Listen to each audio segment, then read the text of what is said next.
So we've got to go take the tree down because it's dead. It's got Ash Dieback, and the position of it is those aren't going to eat. The position of it is such that it could potentially fall on top of a car. So I've gone up in the tree so far and rigged up some slings so that we can attach ourselves in some kind of vague, safe way. It's a bit mossy, so it's a bit slippy. Yeah, I guess because it's been dying for a while. It's down. Take this one down next.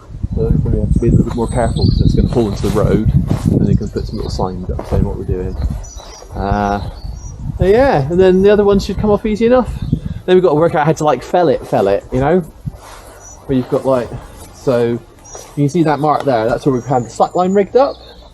So we kind of want to leave that. So we used quite a bit of safety equipment. So we've got all of the chainsaw equipment. So a pair of chaps, hard hat with the visor, and ear defenders. So all of that was put on. And I also used my climbing harness.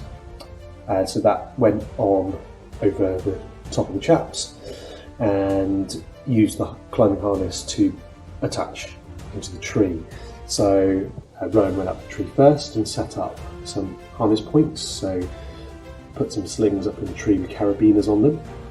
I think Rowan would have loved to have been up in the tree, cutting down with a chainsaw, and yeah, he got to climb the tree anyway, and set up the harness gear and stuff. So that was the division of roles, and also he's really big, so with all the current traffic that's coming up the road to see him, like way before he'd see me if I wasn't on the ground.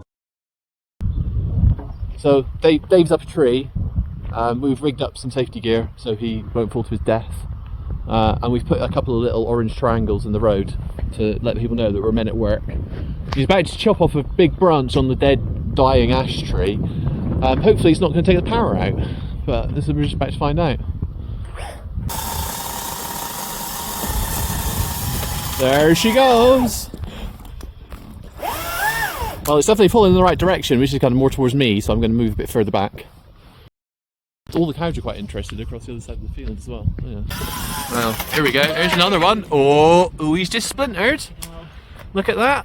It's quite exciting. The fence seems to have come off slightly worse for that. But to be fair, that's exactly where I used to set the slack line up, so it's almost perfect.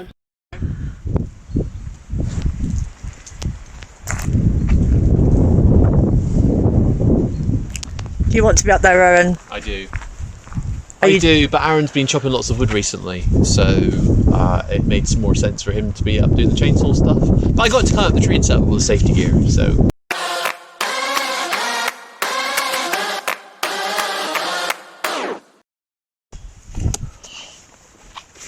You enjoying yourself? Yeah, it's kind of like a mixture of kind of like pure adrenaline rush and fear, because it's pretty, I mean, that's a lumpy bit of wood, and certainly being up in the tree earlier on, the first couple that came down, it was like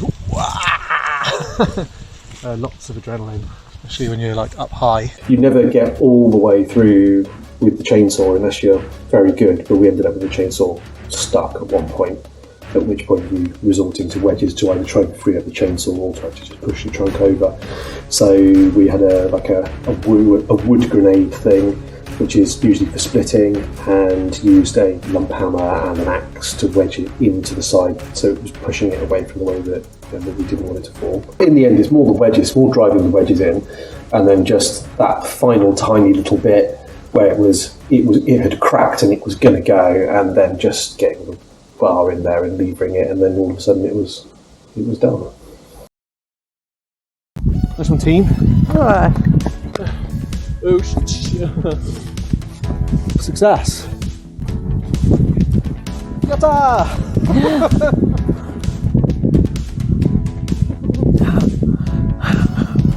We'll change the day. Just climb on the stump afterwards.